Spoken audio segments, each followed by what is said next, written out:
going on, guys? Demetrius Ford here today.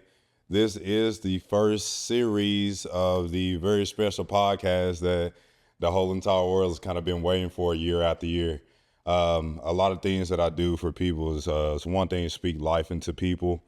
As far as my outreach of what I do and my walk and daily paths in life, with whether it comes down to career, drive, ambition, seeing around corners, but most of all, just being the total family man, taking care of what needs to be handled, prioritizing responsibilities first, leading the drive to be able to motivate other men as well as women and as well as young kids to be able to inspire to be anything that they want to be.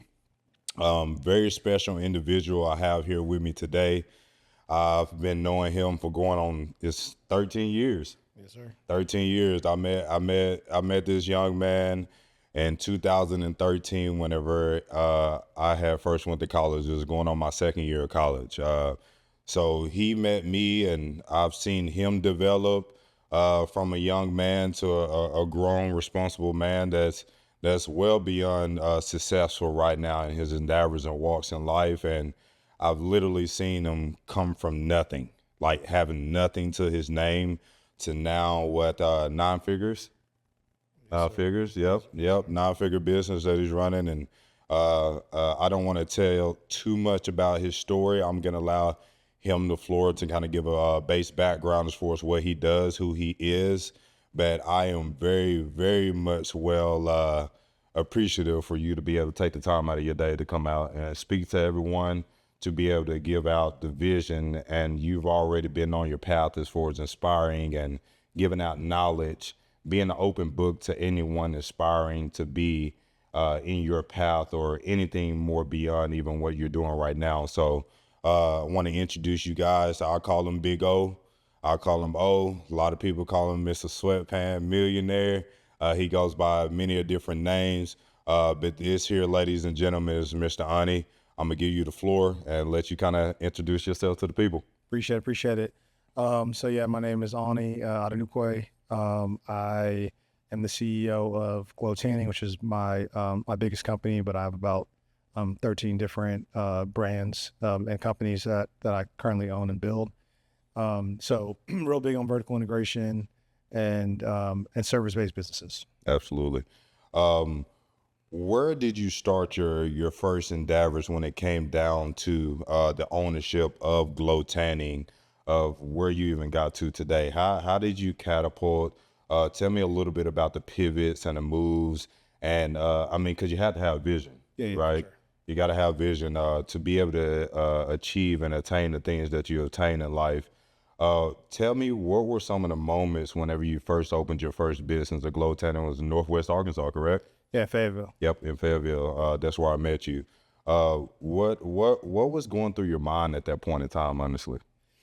Man, I just surviving, really. So, at the time, when I was 21, I had an opportunity. I was a bodybuilder, Absolutely. former bodybuilder, and that's kind of, how our paths crossed. And I had an opportunity to buy a supplement store, and obviously I had no money, so I had some of my owners finance it. Did really well. Was able to pay back really quickly the person who I bought it from, on the owner's finance. Went to go open location number 2. Location number 2 was too large for a supplement store. So I was thinking about ideas on what to do in it for the additional space. And, Fayetteville is very white, or at least used to be very white. Yeah. And so thought about it, and it's like, man, if you care about, what you're putting in your body, you also care about how you look. So that also kind of correlated, in addition to a lot of the people I knew, white girls I was friends with always said that tanning in Arkansas sucked.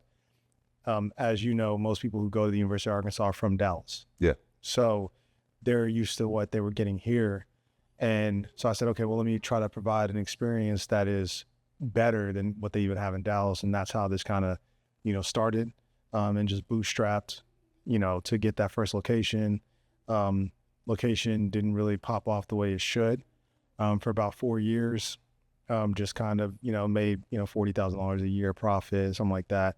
I had 5 other different businesses, was able to meet a mentor that, helped kind of guide me from what we were doing to more of a reoccurring revenue model and get me to understand that. So I shifted to the recurring revenue model, and then everything kind of took off. Everything. And then from there, from that year, which was 2014, pretty much opened 4 stores a year, for a couple of years. 2018 sold, and the beginning of 2019 got back in. But I had a non-compete in Arkansas, so I got back in through buying a bunch of stores in Oklahoma, and started franchising in 2000, then to 2019. And so pretty much went from 2 locations in 2019 to right now we're up to almost 300 currently. So within those moments of you starting initially, meeting this mentor, so he played a very big role when that came down to how you move your chess pieces, as you would say, when it came down to the business, and did he pretty much broadened your vision as far as like your depth of what you can see long range or what you could do with business, correct? Yeah, absolutely. Okay, so what would you say the most valuable piece of advice within you having conversations with this guy during that time would carry you to you even have an ambition and a drive and a vision to be able to get to the place of where you're at right now? For sure. So the ambition and drive is always there, right? Because somebody else is not going to be able to put that in you. Mm-hmm. What he gave me was more of a playbook on how to, I believe in recurring revenue model businesses, period. Mm-hmm. Because if you don't have a recurring revenue model business, every single day you have to go out and hunt for business. So like, you have a really successful roofing company, every day you have to go hunt. And the problem is that that business is not reoccurring. It can be reoccurring, depending on the clients that you have and stuff like that. But more than likely, it's a single, sale. The roof is a quality roof, so they're not going to need another roof for 20, 30 years. Exactly. So that's a one and done, client interaction. Mm-hmm. For me, I want as many touch points as possible with the client. So, I want a business that is a service-based business where I am drafting them monthly for whatever it is. So understanding the value of a recurring revenue model and understanding that once I'm able to get to my own recurring revenue model, that I don't have to hunt for the business every single month. Also understanding that 50% of people on a recurring revenue model use a service 1 or less times a month. So a lot of times for me, I believe in a low cost, recurring revenue model. A lot of people, and I know, Hermosi and some of these other people, and I actually really value their advice on the things that they have to say. But the one part that I strongly disagree with them on is charge more than anybody else. Yeah. I actually believe in charging less than anybody else. So how would you come up with that mindset of charging less? And even within the reoccurring space of reoccurring business module, you still have to have that piece of the reason why you stand out due to your competitor. That's exactly why, right? So you have to be better, cheaper, or faster. Mm-hmm. And I'm aiming to be, you have to be 2 of those 3. I'm aiming to be all 3. So being cheaper is easy because you just know what the price point is versus other price point. Right? Exactly. Boom.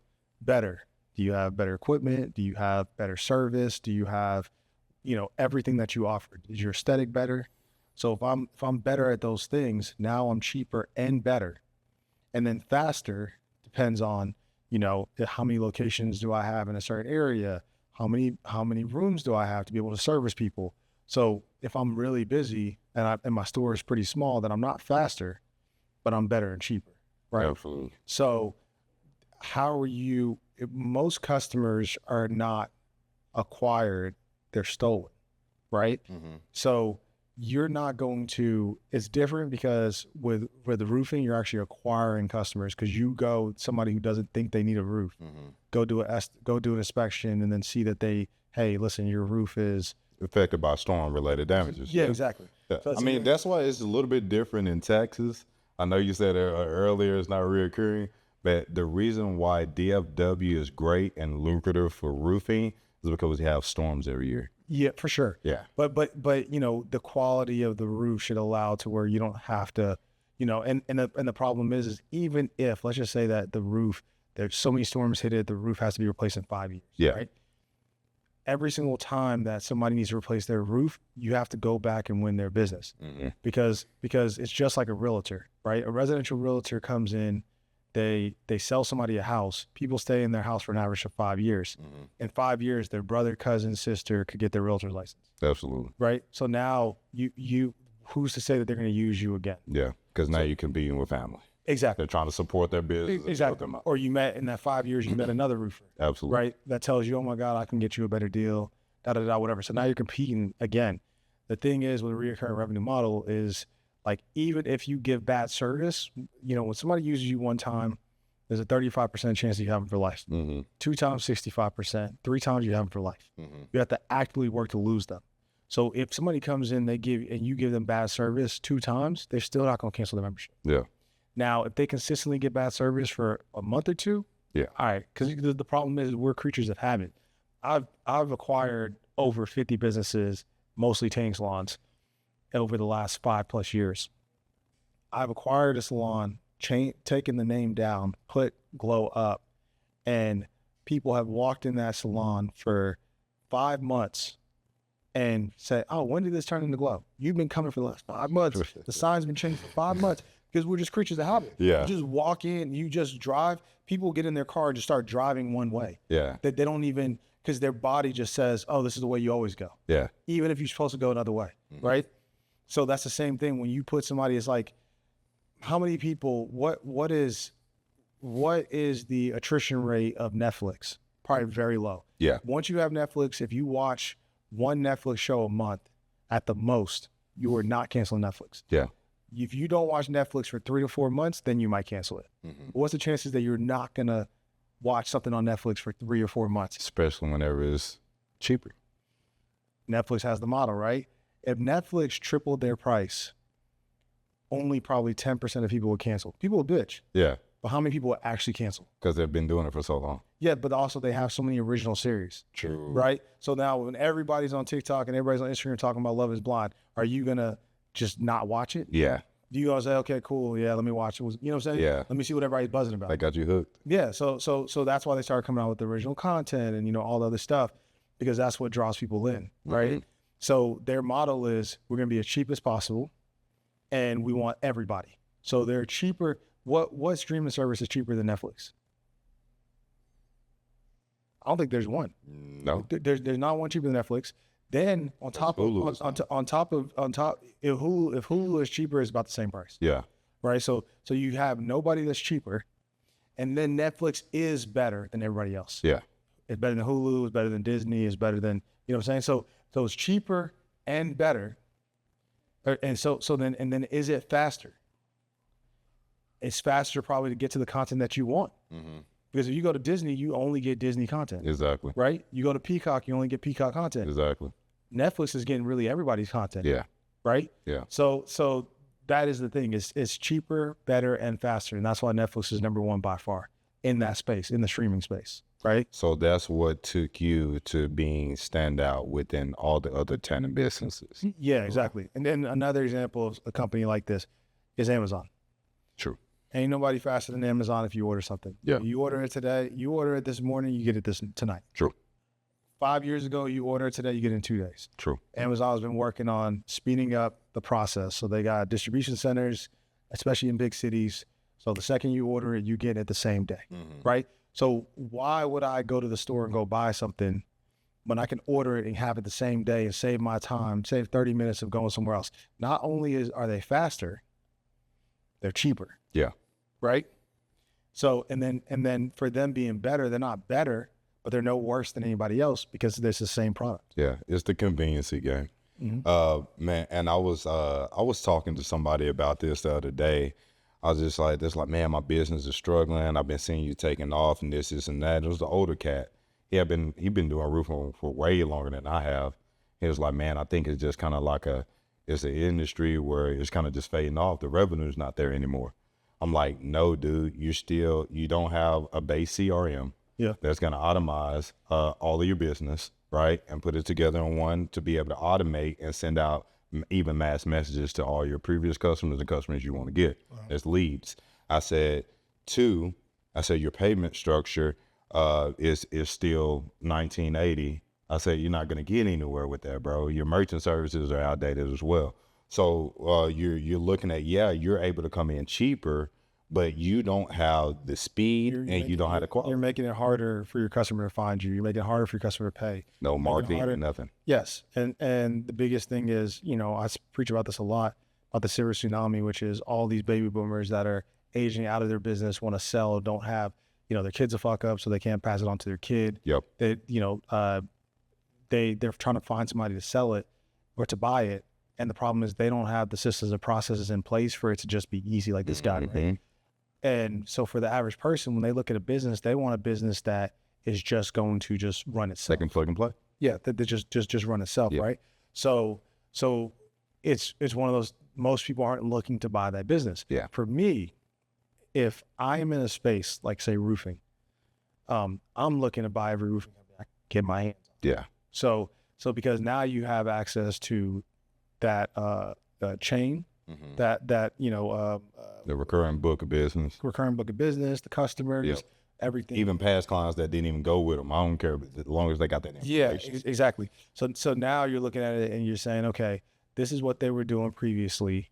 How can I, if they were making, let's just say they're making, $3 million in revenue and clearing $300,000 in profit, right?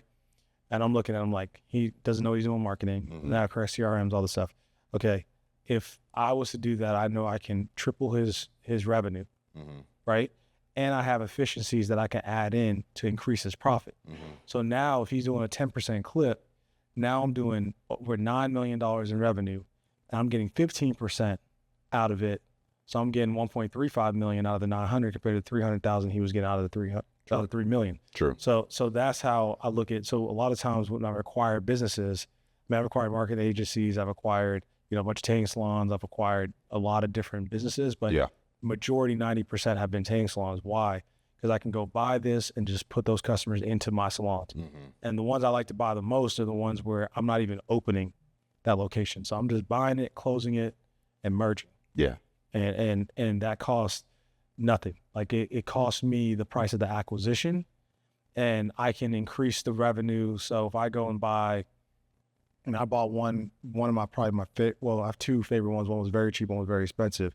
And they both worked out great, but bought one for like, I think it was maybe 10 grand in Oklahoma City, central Oklahoma City. Guy just had, terrible business, whatever, but he had some customers, right?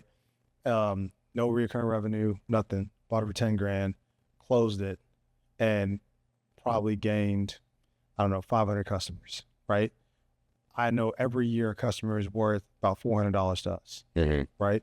So how much money did I make off of those five? I made like 200 grand off of a 10 grand investment. Now we have to still service those customers. We have extra employees that we have to put on staff because we have more customers, but the ROI is just tremendous. Yeah. So the 200 grand extra I made in revenue, there's only probably about 25% of that is actual cost. So that's 150K profit added to the bottom line off that 200K. And it was a $10,000 investment. Good business move. Yeah. And another one I did, also in Oklahoma City, paid like $4 million and bought 14 salons between a couple in Tulsa, most of them in Oklahoma City, Stillwater, that metro. And, was able to pay back that full investment in less than a year. Because closed about 10 of the 14 locations, and then also was able to expand into an area that the areas that we weren't in, like we weren't in Stillwater, we weren't in Lawton, we weren't in Broken Arrow and Owasso. Yeah. But the rest of them was able to literally just merge the customers in. So the return, and that was our second biggest competitor, right? Exactly. They were actually bigger than us at the time. And that's a great business strategy is whenever you do flush out your competitor and then you show up, of course, out of nowhere. And then people are like, who is this? Well, you need that service. I close that service. I know what you guys need. So it's already premeditated for you guys to come in and crush it. That's smart, man. That's smart. Hey, so I know you posted recently on one of your videos, and you kind of hit on the word a little bit as we were talking here already tonight. It's the budget word. So budget versus value. I think a lot more people need to kind of hear your thought process when it comes down to those two words, because of course we're in customer service sales, right? At the end of the day, and a lot of people try to shop within their budget. Why is it hindering whenever you do shop for your budget? If you can kind of give the crowd a little bit of gems on your outlook when it comes down to budget and value. For sure. So that video was shot in China. It was just a regular, I flew my cameraman out there, and we were with my interior designer, and we were just having a convo. So just a natural convo that just got caught and got clipped up, and my social media team posted it. And that video went viral, like 1 million views, a ton of comments. It's crazy, like the stuff that you're not even trying to try to pop sure. up. It's just hit. And a lot of people just talking shit, right? Yeah. Like just, that's bullshit. You have a budget. If you were broke, you'd have a budget, all this stuff. Right? Yeah. I've never had a budget. And what I mean by that is I hate when salesmen, I know that you as a salesman, you hate my response, but there is no such thing. Number one is, my philosophy or my perspective is, if I give you a budget, then now you are coming, like, let's just say, for instance, let's go with roofing, right? Let's not even go with roofing. Let's go with cars. You're a car salesman. You say, what's your budget? I say my budget is 50,000. Yeah. Right.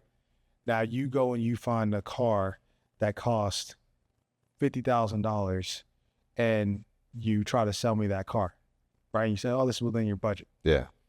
No, I'm looking for a car that is potentially worth 60,000, and you can give it to me for 50,000. Yeah. Right. So now at the same time, on the flip side of it, let's say my budget's actually 50,000, and you came to me and you found $100,000 car, right? But you wanted to sell it to me for 70,000. Would I find that extra 20,000? You're gonna find that extra 20. That's because you see the value within that purchase. Because it's like, okay, well, if you're telling me that I can double my quote unquote budget, but get it for less than that 100,000, and all I got to do is cough up that 20, which I don't want to, because that's what the budget limit. You're gonna figure it out. Exactly. The thing is, it's instant equity. Yep. Right. So you're looking at it and you're saying, okay, this is outside my budget, but I'm getting more value for what I'm paying. Exactly. So if I pay $50,000 for a $50,000 car, I'm getting what I'm paying for. I am a value buyer, right? So if I'm going to buy a house, I want to buy a $2 million house for 1.5, right? I'm not going to go and you say, oh, what's your budget? My budget is $2 million. Here goes my pre-approval letter for $2 million. Now the realtor's going around trying to find a $2 million house. No, that's correct. I'm looking, go find me a $2.5 million house for $2 million. That's correct. Right? So I'm not telling nobody what my budget is. Let's go find value, and then I'll figure out if I can afford it.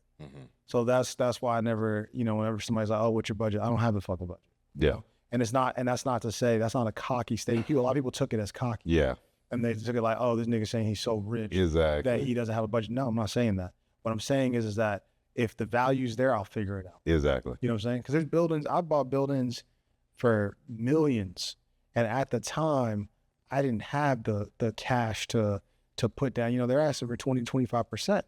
So if I'm buying a building for $6 million, they want 1.6 million down. I did the 1.6. Yeah. Right. But guess what? I figured it out. Why? Because that building's gonna be worth 12 million in a few years. So you're gonna figure it out. Yep. Right. So it's just like you're gonna figure out something to get the money because the value is there. Exactly. So that's Really it. I really love that aspect. And I hope a lot of people get to view this and take that to heart, because that embodies even total life as far as the growth aspect. Because if you always want to grow within what you can just only see directly in front of you, 3 steps in front of you, and you don't have the vision to be able to see around a corner 50 yards, your growth steps are always going to be minuscule. Yeah. You're never going to be able to get to the point of where you dream about, because you can only visualize your day-to-day paths, and your growth is going to be stunted, right? Yeah. So I feel like a lot of people X themselves out of positions in life of where they could potentially be by the fear of challenging themselves to go find and figure it out, to be able to gain that extra and just say the heck with it. You know what I'm saying? For sure. So man, I like that.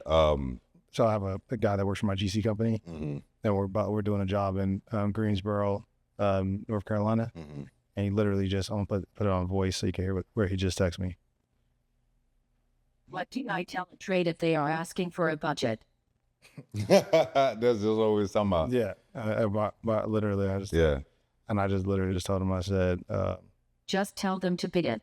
Yeah. just bid it. Like, you know what I'm saying? What do you ask me for a budget for? Yeah. So if the job's a $25,000 job and I say our budget's $40K, then what, you gonna bring me a bid that says 38? Exactly. Makes no fucking sense. Yeah, it don't make no sense. No, just bid the fucking job. Yeah, just bid it out now. Yeah. Oh man, that's some good stuff, man. But whenever it comes down to, man, I preach growth all the time. That's something that I stand by, because I don't think people grow based off time. I truly believe people grow based off efforts put in consistently. Sure. It's one thing that we can't control on earth, which is time, but you can sure as hell bend it and manipulate it, right? Yep. You can control your timeline as far as your success and what you want to achieve and the places that you want to go, and even how you develop the people around you based off the determination of how bad that you truly want it, right?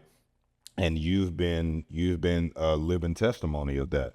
The things that you've done over the last decade, people can't even get done within 2 lifetimes, right? So that brings up another topic, because I know exactly how I haven't hit your level yet as far as like even financial success, and even in business. You've been doing it, whenever I was just still on the football field playing ball, right? Yep. Trying to figure out who the hell that I was. How do you in a sense balance your mental? Okay, because I mean you got kids, you got the fam, you got the wife, you got the business, you got multiple business, you got your hands in a lot of stuff.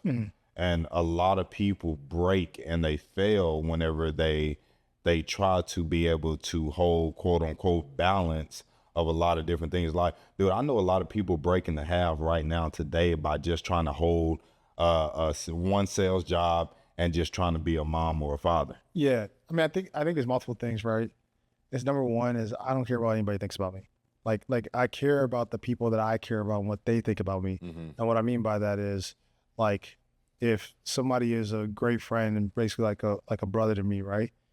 If they think that I'm shady, or they think that I'm a bad person, I care about that. Yeah. Because what did I do for them to think that, right? Exactly. But for the outside world, I give you 2 fucks. Yeah. Right. So I have the number one biggest I would say freeing factor in life is not caring what other people think. Exactly. So you're not trying to keep up with the Joneses. Exactly. Right.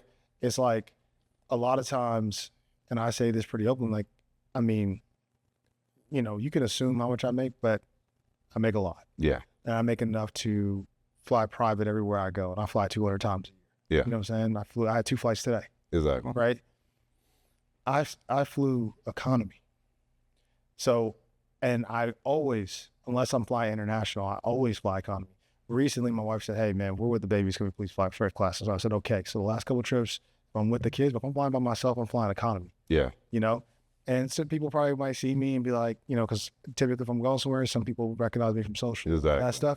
They probably see me, I'm you know, walking by with a $300,000 watch, past them, into economy. And they probably looking at me like, that shit fake. Yeah, right? Exactly. But no, it's just, it's like, I don't care. I don't see the value in spending an extra $1,000 to go somewhere for 2 hours. Like today I flew to Abilene, which is a 25-minute flight. I'm not spending an extra $300 just to go 25 just to go 25 minutes. Yeah, no. Right?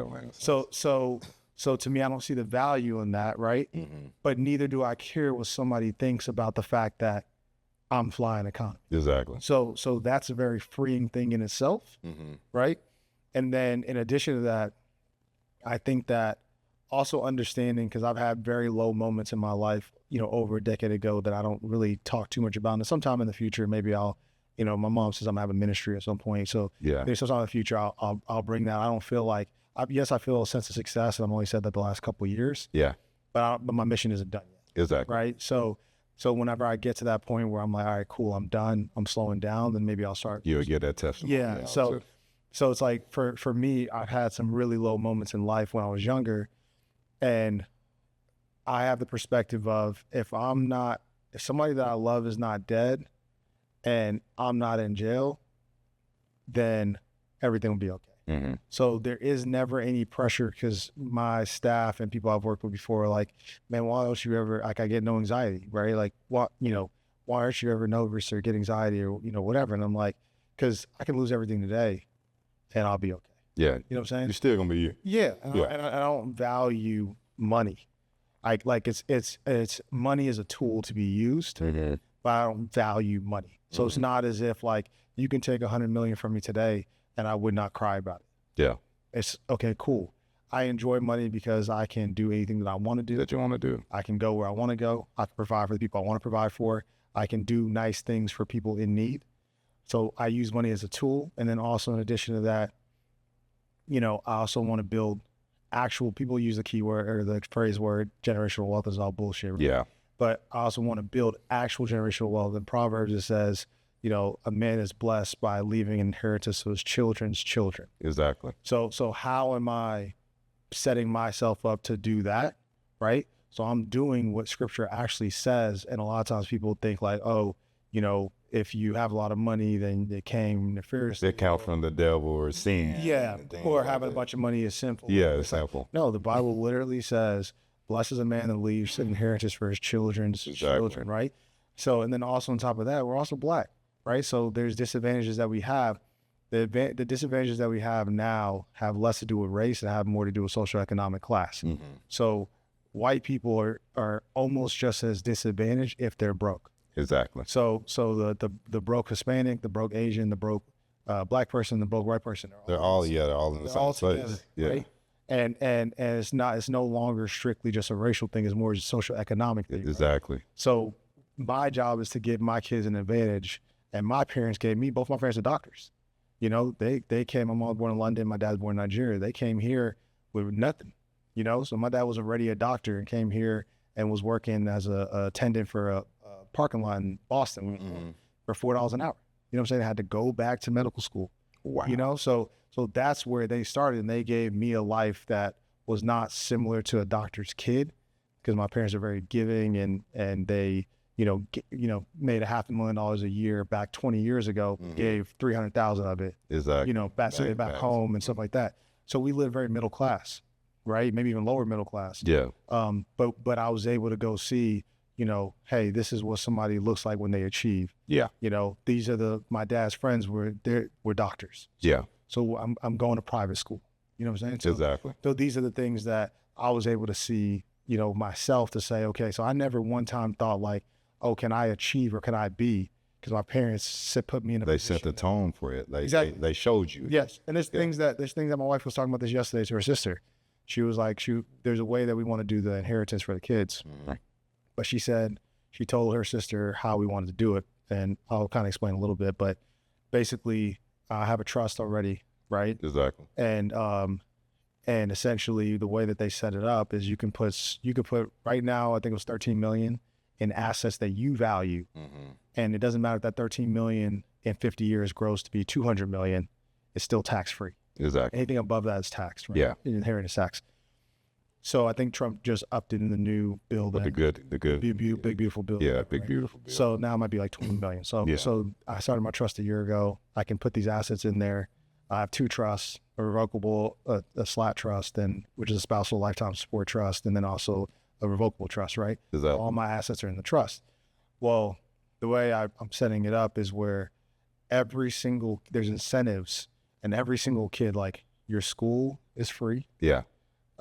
Your first house, there's whatever the average home in America is. So right now the average home in America is $450K. Mm-hmm. Average home in America might be, in 50 years, average home in America might be 3 million. Yeah. Right? So whatever the average home in America is, you get that amount for your first home. Exactly. And so it goes up with inflation, right? Uh-huh. You get a certain amount of money that goes up with inflation for your wedding, your first wedding. Exactly. So hopefully you only get married once, right? Yeah. You get if you get a scholarship to go to school, whatever school you went to, you get the cash equivalent of whatever the tuition was. Mm-hmm. So if you got a football scholarship and you go to USC and it's $100,000 a year, you get in $100,000 a year cash in your pocket that you so you're still fighting to get scholarships and do all the things that you need to do, but it gives every single person a leg up. And my wife explained to her sister, she said, I kind of grew up like that in a sense, where my mom said, I'm paying for, my sister's a lawyer, my brother went to OU, I went to Arkansas, right? My sister went to Baylor. And my mom said, I'm going to pay for everybody's school. So we took student loans, but she paid back every dollar of my student loans, every dollar of my sister's student loans, every dollar of my brother's student loans. She just paid it normally. Just paid it, yeah. So it took 10 years. She paid all of our student loans off. So I never had, you still got student loans. Yeah. All my homeboys still got student loans. Yeah. You're still dealing with the bullshit. Yeah. And it doesn't go down because interest is so high. So that gives you such an advantage. Exactly. Right? And it's so little. Yep. It's such a little thing, but it's such a big thing. It is. Right? Especially whenever you're trying to learn how to be an adult. Yes. It's extra stress on top of the stress of what you're going to have to deal with in the outside world of even trying to overcome and build, something much bigger for yourself. Yeah. So that's the biggest thing. So it's giving the kids an advantage and doing those things. So, and then also in addition to that, I just love doing for people around me. Exactly. So, people who were there for me when I was down, people who just are in need in general, being able to make life just easier. We had a baby a little over 4 months ago. Congrats. Appreciate it. I have a living nanny from Mexico. Yeah. My driver's outside right now waiting for me. Absolutely. So life is just on cruise control is easy, right? You can get rid of unneeded stress. Yeah, and also just buy back your time. Exactly. So the nanny's not there to, like, my wife still is with our kid. Very much present. Yeah, no, the kid sleeps with us. Like, say sleeps in the crib next to her, and she breastfeeds and does all the stuff, whatever. But at times, like, she went to the gym today. She give the babies to the nanny. She go to the gym for an hour. So she still has time to be able to be herself and do the things that she wants to do. She don't clean. The maids came over today, clean the house. She ain't got to clean the house. She ain't got, nanny cleans the house, picks up the house. Maids still come and clean the house. Exactly. Want to go somewhere. Her mom was here for the first 3 months. Her mom want to go somewhere. The driver takes her where she wants to go. Retired her mom. Yeah. You know what I'm saying? Just one of those things. True generational wealth of you don't have to. It's really just about not having to worry about shit. Yeah. Like, live life at the pace that you want to live life. I never one time ever have to look at it and be like, damn, man, like, I wonder if I can afford this. Exactly. Man, like, this is coming up. I got to pay this. Like, nah, it's just. Make it happen. Exactly. Do it. Yeah. And that's not, I hate sometimes how social media works because people can't see things for themselves. It takes a negative connotation. Yeah, because people can't see things for themselves, they think you're being cocky. And it's not. It's not being cocky at all. I'm living my life. Exactly. And I'm just telling the life that I'm living, and I'm doing it to help other people. I'm not monetizing my social media at all, right? So like, I'm giving out free content. I spend money on social media. I don't make any of my posts. I don't make any of my captions. I don't even post my own stuff. So you're truly doing it out of the generosity of your heart of that's trying to pour back into people. Exactly. Just giving out free knowledge and created a whole course that took me time, right? And spent money to film and do everything else that's literally free. Yeah. You know what I'm saying? Not charging nobody nothing. So it's annoying, sometimes and you got to let those negative people, the people who have negative connotations, not get to you, because sometimes annoying is like, oh, bro, we're not buying whatever course you're selling. Like, bro, there's no courses to be sold. Yeah. And then, my Instagram has a keyword, like a meta whatever, where it's like, if you put course, I'm actually send you a link to the course. Yeah. Right. So it's like, we're not buying whatever course that it responds to them. Say, hey, check it out. So now it looks like I'm actually selling something I'm not selling. Right? Yeah. And it's just like, no, bro, I'm literally just preaching something because most of my followers I would think are in our community. Yeah. Right. And that's probably 80% of my followers, are Black or Nigerian, and showing them something that's different, because most people are understanding residential real estate. Most people understand, certain, new construction and things like that, because it makes sense. Everybody lives in a house. Everybody lives in an apartment. You have to have a place to live so it's easier to grasp. But for me, I'm preaching about commercial real estate. Exactly. I'm preaching about business acquisition. Investment assets. Yes. How to roll your assets, how to have your assets go get you more assets. Yep. And that's the stuff that I feel like a lot of people, depending on where they are in life, because, man, whenever I came out here, I mean, you drove out here, you know how it's a stretch. So everybody's like, man, D, like, I'm 31. They like, why you move so far? Like, so I'm thinking like it got to the point where I'm so frustrated. I'm like, far from what? Yeah. I'm like, the world is so much bigger than just one city that you stay in the middle of Dallas. I said, but I always tell people the more successful that I get, the further that I will become as far as to be accessible.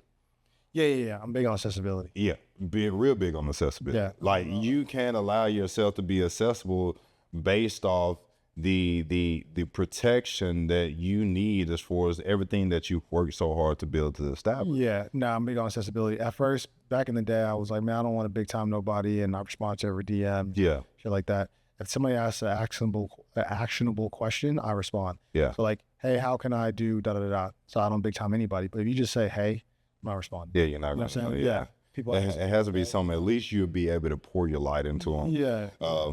Because man, it's even the move that I made out here was a chess move, like we was talking about when we were eating dinner, of being able to have that vision to see 5 years ahead. Yeah. So, and whenever it all comes back around, it's gonna be too late, and people like, man, I wish why ain't nobody? It was like you're giving out free game on it, right? Everybody's giving out free game on it, but they're so caught within the limelight of immaturity where they're not thinking for us the future success path of being able to get a trust. That all this is in the trust.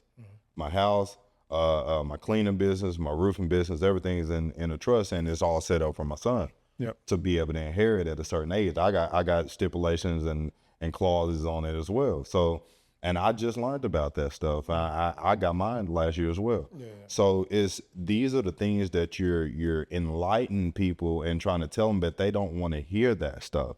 And that's the stuff that's going to carry a legacy, a monarch, a great footprint that you're leaving behind, and you're doing a phenomenal job, brother. Appreciate it. You're doing a phenomenal job. I've learned so much stuff from just keeping up with you over all 13 years of me knowing you. Appreciate it. And bro, you've been nothing but great to me. So if nobody tell you that you're doing a great job, bro, I'm clapping the hardest for you. Every time I see you, anytime I see your stuff, I'm liking it. Like, dude, I support you wholeheartedly. I appreciate that. And it's because I understand how tough it is, and I understand what it takes to be able to be put into it, and to be able to go through it, to be able to attain the things that you're now able to attain. I think a lot of times what people don't understand, because I try to put anybody around me on. Yeah. Almost all my friends got a glow. Yeah. Like almost all of them. Like my group chat, my big inner circle, whatever. I'm everybody. And if you don't, then I'm figuring out a way to tie you in. Yeah.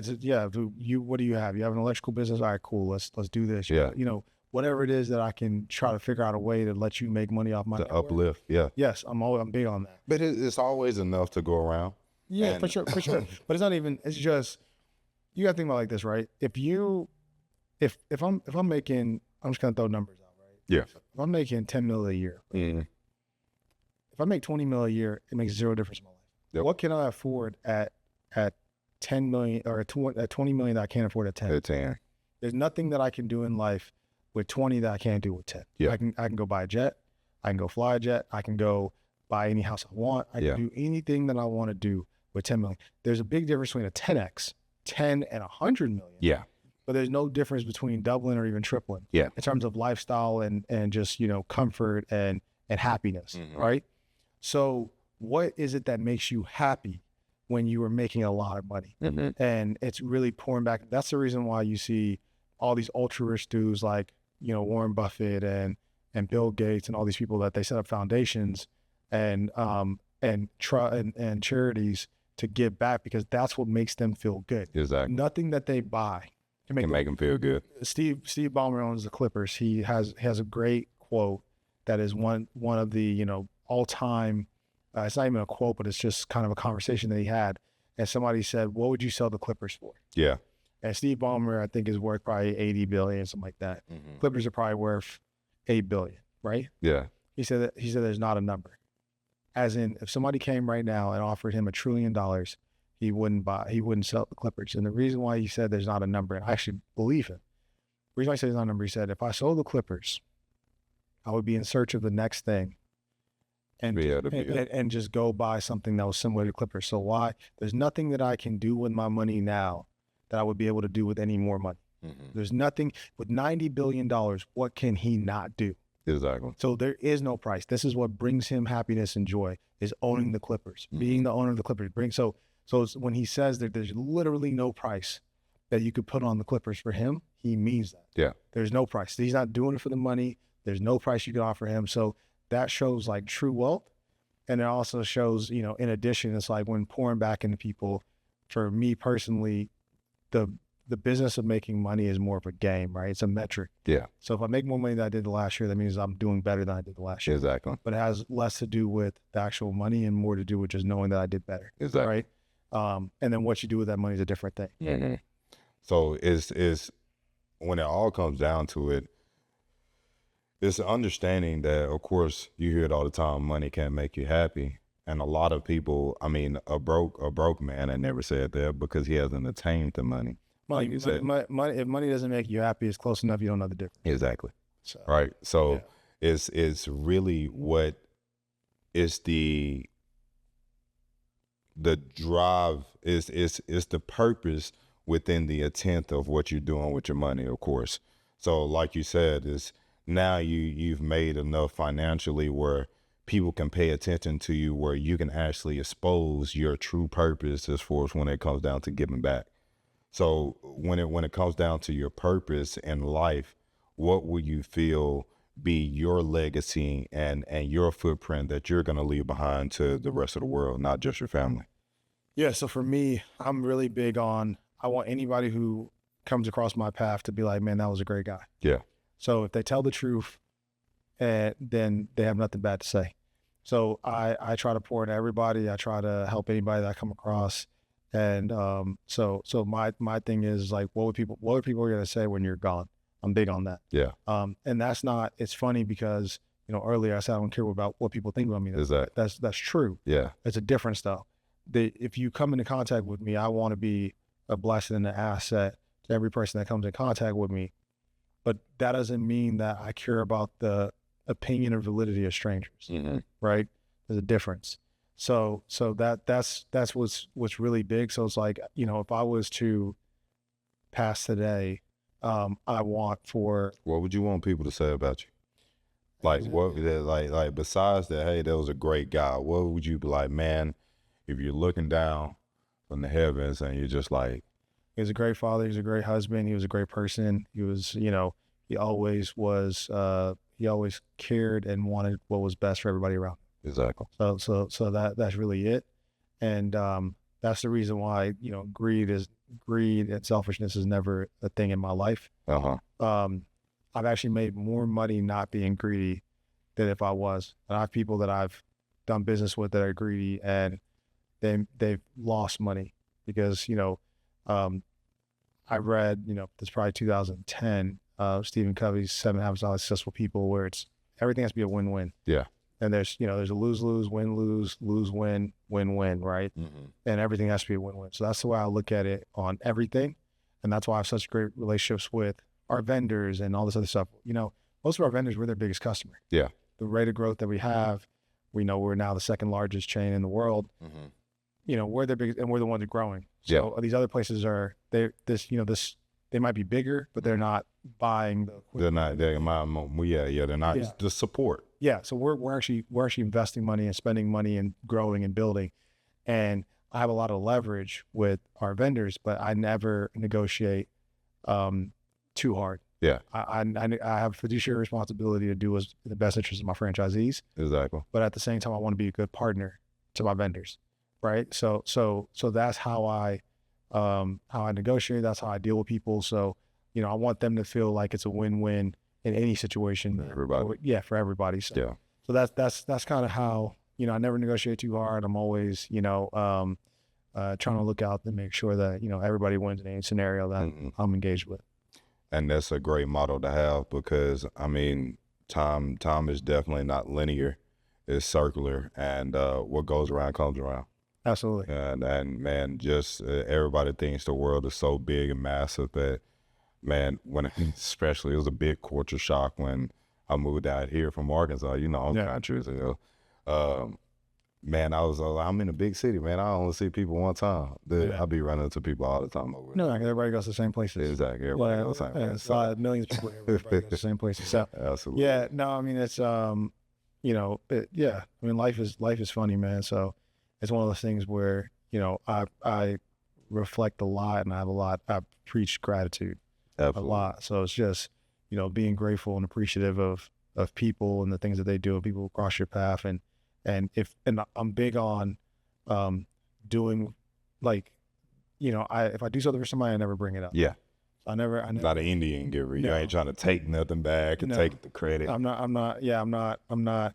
I can do so much for you, and it'll never come out of my mouth. Exactly. How much I did for you. Nope. Even if you cross me, I won't even. I might tell my wife or my best friend and be like, "Yo, can you believe after all this shit that because you're just frustrated." Yeah. You gotta vent to somebody. Yeah, but I'm not going on social media and blasting this person and saying I did this and I can't believe because. Matthew 6, says basically, if your right hand knows what your left hand did, then you've already gotten your blessing. Exactly. So I'm not trying to, I'm trying to make sure I do it for the right reason. And I'm not doing it because I want credit or I want something in return. Also, you feel better when you do something with zero expectation of anything in return. Right. So if I do something, if I give money or whatever, I'm giving it like just as a gift. Like, hey, here. And just, doing for, friends, family, anybody that I can deal with. And at the same time, it's also like in relationships, I don't mind giving so much at the beginning of a relationship and never receiving anything in return. But I'm also, let's hit on that. Yeah. This is a very talked about subject. We live in a day and time now, even Andres, I mean, we talked about it a little bit as well. Man, we're competing with each other when it comes down to male and female, when we're actually supposed to be living life together to make life easier and make the world work for us.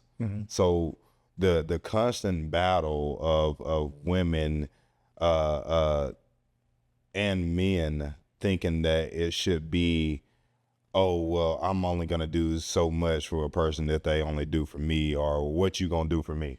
That's the main thing. It's like, what you going to do for me? Yeah. So the expectations are all misconstrued. And I feel like we need to have more valuable talks as far as pouring into not only women, but also men when it comes down to being servants of each other. Yeah. I mean, I think that at the end of the day, it's really one of those things where that's just a poor mindset. And if you're in a relationship and somebody's saying, hey, what are you doing for me? Or I'm not going to do this, my wife's homegirl was like, oh, he asked me to cook breakfast for him. I think that's crazy. Like, what? Like, what are you talking about? This is there. There's a reason why you're 35 and single. Yeah. Right. So it's one of those things where like a lot of women don't understand. The problem is that 80% of women are fighting over 20% of men, right? So and you're saying, oh, I want a dude that's 6 foot. Number one, the average dude is 5'9". Yeah. Right. So that just eliminates right there. Exactly. Okay. So you're putting yourself, and a lot of these are average women. Yeah. That are having these high standards. Exactly. So okay. So you just did that. All right. Forget about that part, right? Then you want a dude that makes 6 figures, right? And then you want a dude that's not fat, in shape or, whatever. And it's like that in Dallas, that's like 6%. Yeah. Right. And then people date within their race typically. Exactly. So it's even worse. So yeah, you done taking all the way down to really 1%. Yeah. So the thing is that, when you're looking at that, 80% of women are looking after 20% of guys. And then what value do do men put in women? Men don't care what a woman's job is. They don't care how much money she makes. They don't care about a man that has his own. Exactly. Right? Does not care. Well, that's a man, not a boy. Yeah, a man that has his own does not care. So you know, if you have your own and you do not care, then telling me, oh, I got this and I got that, whatever. Also, in addition to that, most men don't want to date a woman that has a child. So the thing is that comes with a lot, right? That comes with dealing with an ex-husband or ex-boyfriend. So they give themselves up, give up their womb to somebody else, and then you expect for a high value man to come in and play stepdad and then come and create a home with you when you didn't have that same expectation for the person you decided to share your womb with. And to create a child. So it becomes a lot. Yeah. Right? And the dudes that they have their standard for are the pick of the litter. Exactly. So why would they pick you? Right? So that's part of the issue. And what women don't understand is while women pick a man based on what he has, men pick a woman based on how she looks and the peace that she brings. Yep. So do you make my house feel like a home, right? Do you hear me? So that is the key. And so many people focus on the wrong things, and so many women think like, oh, guys like BBLs or da da. It's like, no, they don't. Like, yeah, a guy will have sex with a girl who has a BBL, But he don't because those girls get attention, and they're the guys that they're lusting after. They're gonna mess up your home. Yeah, but that's not what he wants his wife to look like. Exactly. That's not who he wants his wife to be. So social media has really ruined our perspective on what relationships should look like, what the expectation should be, and also people saying like, oh, if he doesn't help you financially, then why are you even dating him? Right. When did it become the expectation? We're both adults. Yep. When did it become the expectation that I should be paying your rent? Exactly. Right. That's not that. if you come and you live with me, then you don't have to pay anything. Yeah. But I'm paying this mortgage if you're here or not. Right. Regardless. You going and having your own place and then expecting me to pay your rent is insane. That's crazy. Right. So that is the thing, and it doesn't matter if I was single and had as much money as I have right now. I'm not paying nobody's rent. Yeah, nobody. Right? I'm not. It's one of those things where it's like the expectation that we have for the different genders and and everything else is and it's really just social media cap. Yep, that's all it is. But the problem is that a lot of people to actually take it serious and hinder themselves from finding a good person. Yep. Right. Because their minds are shaped and molded by that, and they think that's truly how reality is, and they're falsifying their reality. So in a sense, they're just living in a lifestyle of constant delusion. Yeah, exactly. I mean, you got a guy that's 5'10", is the manager at Best Buy, making $85K, got a 401k, full health benefits, gets a 5% raise every year. The nicest guy, faithful. You're like, nah, Yep. you're not gonna find better. Like that is he's an achiever. Yeah. You know what I'm saying? He's steady. And then you want to go, these females want to have a dude with motion. Yeah.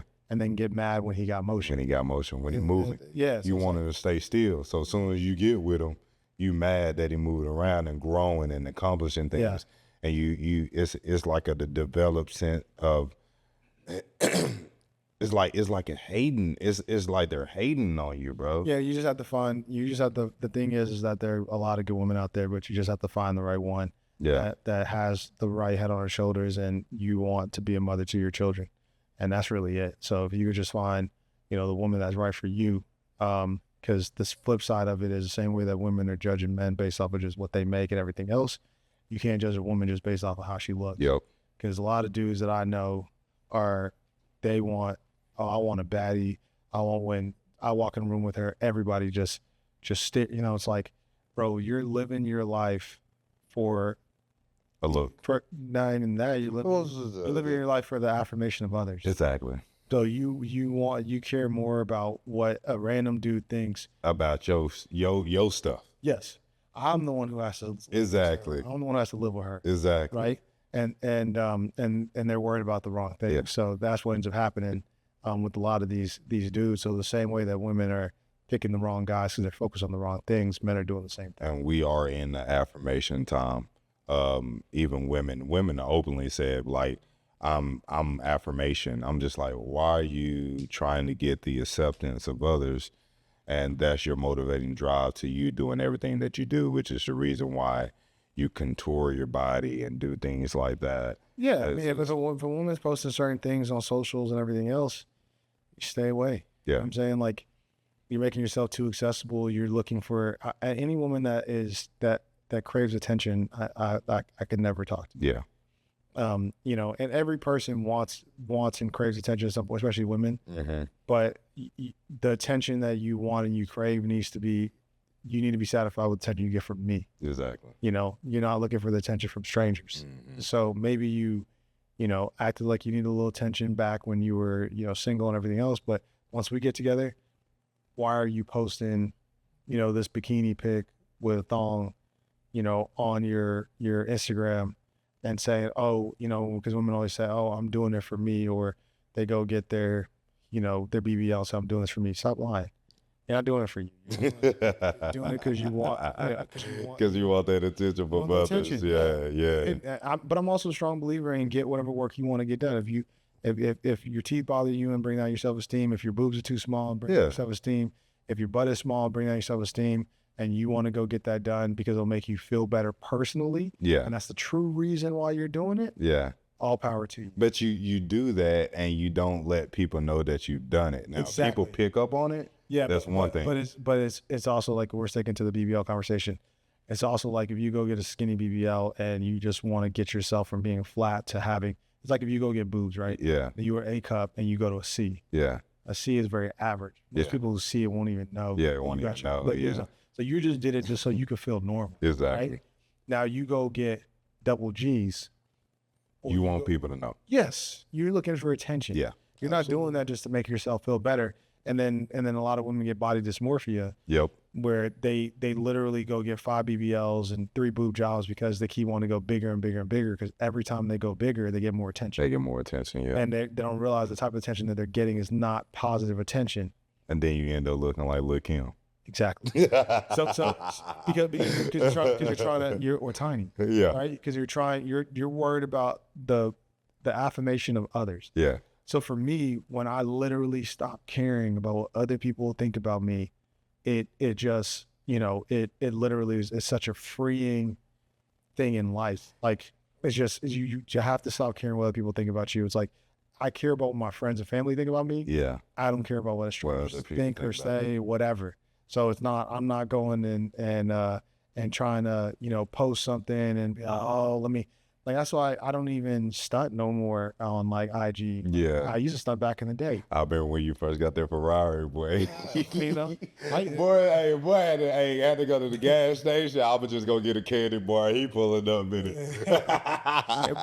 You know, that was 9 years ago. Yeah, it was. I was in my 20s. Yeah. So I care. Yeah. You know what I'm saying? Yeah. I care. I don't care. Yeah. So if I go and I do something, I'm not stunting anymore or doing anything. I post certain things that might come off potentially as stuff, but it's really just my life. That's just what it is. And I'm also using it as motivation and a sales tool, because really what I'm not actively selling Glow, but people see my lifestyle and my business, and then from social media, they go and apply to franchise Glow. Exactly. So it's a funnel that's not even an intentional funnel, right?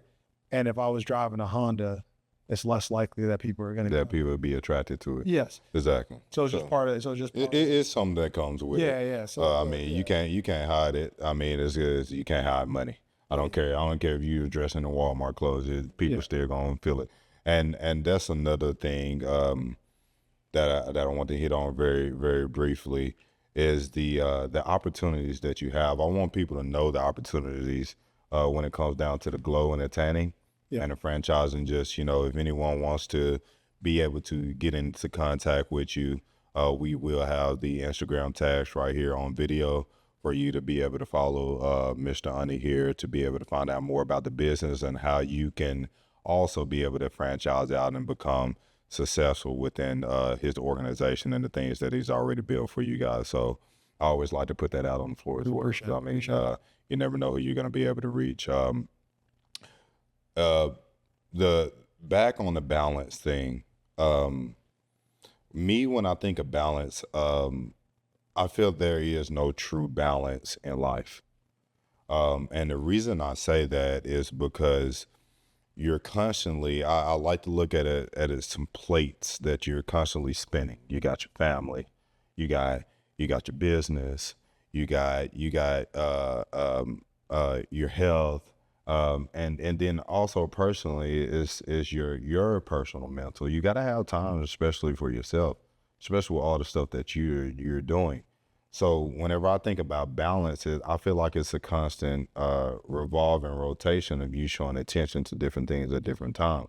Yeah, I mean, I'm a workaholic. I don't really believe in work-life balance. I think that for me, I'm really big on never having to be anywhere, Yeah. right? So I have a chief of staff that handles my schedule. If I have a meeting, she texts me an hour before, 30 minutes before, 10 minutes before. I don't keep a calendar. So she keeps a calendar, tells me when I have meetings. I try to cram all my meetings into every Tuesday, every other week. Yeah. So I try not to have nothing on my schedule. Exactly.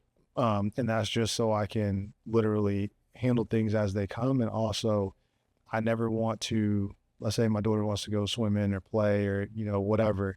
I can take her and go to the play place and take my laptop. I mean, you met me there before. Yeah. I mean, we've done them multiple times. Yeah. So take her, go to the play place, go in the backyard and let her go swimming or whatever.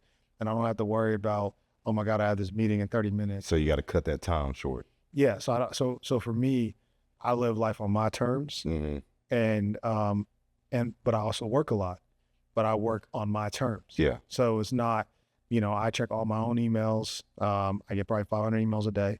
So if I'm spending, 3 hours a day checking emails, it's like if I decide, today I traveled, so I didn't have much time to check my emails. I checked some when I, got home, cleared my, I zero inbox my email through like 3 times a day. Yeah. My way here, because it's an hour, 20-minute drive. Exactly. I zero inbox my email on the way here, right? On the way back, I'm going to zero inbox my email again. Exactly. But I'm doing it on my time. Yeah. Right? So that's how I like to live my life, to where the balance is just doing what I need to do and what I want to do when I want to do. Exactly. So that's really it. So sometimes, it's like, hey, I had to go to Abilene today, flew there, flew back. That took, half my flew there at 9 a.m., got back at 3 p.m., right? Flew there, flew back, did what I had to do. And then I have the rest of my day to kind of do whatever I want. To be able to do what you want. So that's how I live my life. And anything that takes my time, I hire out for, and I buy my time back. Yeah. So I'm huge on buying my time back. I partner with a lot of people. So if a vertical of my business or something that I know is going to be, I am the biggest customer in that business. Let's just say, for instance, I own a bunch of single family, instead of me owning a bunch of residential, or commercial buildings, I own a bunch of residential homes. And we're always having to change the roofs and all that. Yeah. I would buy a roofing company. Yeah.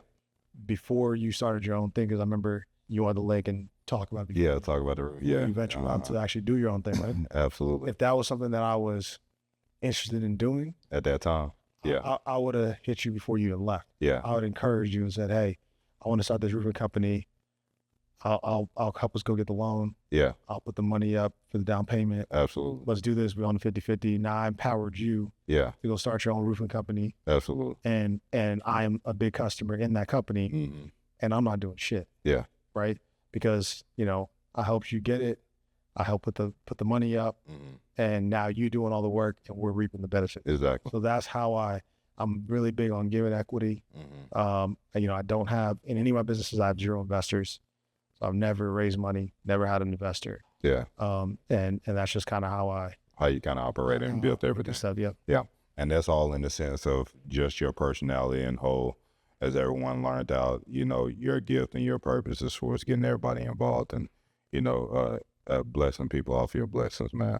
Man, we're going to conduct this thing, man. I really appreciate your time, but before we get off here, if it's one thing that you can give an aspiring entrepreneur or young entrepreneur, anyone struggling, any piece of advice that you can give anyone out there here today, what would you give them here tonight? Don't give up. Success is on the other side of failure, so sometimes it just takes time. And also be patient with success. So it's like, a lot of people think that, okay, I'm going to do this, or I hear a lot of stuff like, oh, I can get this business funding and all this other stuff, and they have no plan.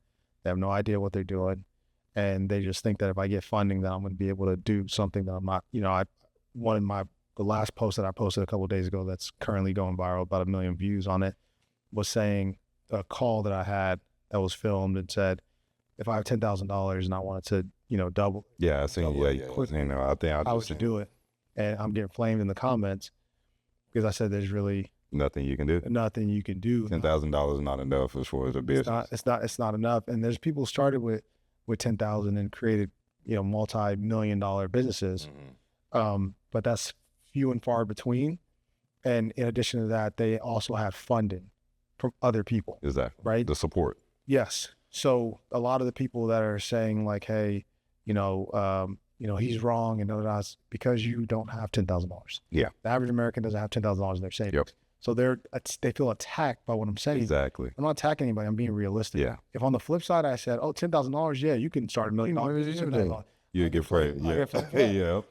So like I'm being honest. Yeah. Right. And just saying that $10,000 isn't much. Yeah. You know what I'm saying? And you being able, and they also said double it and double it fast. Yeah. So I just said probably crypto. Oh, whatever. And it's like, listen, I'm big into crypto. I have, 7 figures plus in crypto, but I also know crypto goes up and down. Yep. And we're in a bull market right now. Exactly.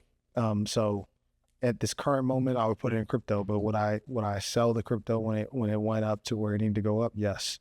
But you have to have that number in your head where, hey, if it doubles, I'm selling. Yep. Right. And you could buy back low, or you could take that 20,000, then just try to go and do, some type of business.